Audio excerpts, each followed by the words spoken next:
ഞാൻ ചെയ്യുന്ന എല്ലാ വീടുകളും കൃത്യമായിട്ട് വാസ്തുവിദ്യ നോക്കി അതിനനുസരിച്ച് പ്ലാൻ തയ്യാറാക്കി ആ പ്ലാൻ തയ്യാറാക്കുന്ന സമയത്ത് തന്നെ വാസ്തുപരമായിട്ടുള്ള എല്ലാ കാര്യങ്ങളും അതിനകത്ത് ചെയ്യാവുന്നിടത്തോളം പരമാവധി അതിനെ ഉൾപ്പെടുത്തി അത് ചെയ്യുന്ന ഒരു രീതിയാണുള്ളത്.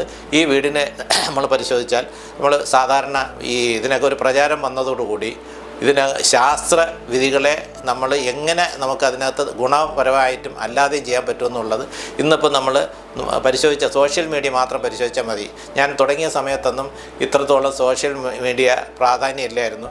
എൻ്റെ തന്നെ ധാരാളം വീടിനെ പറ്റിയുള്ളതും വാസ്തുപരമായിട്ടുള്ള കാര്യങ്ങൾ ലേഖനങ്ങളൊക്കെ ഞാൻ എല്ലാ ചാനലിലും ചെയ്തിട്ടൊരു വ്യക്തിയാണ്.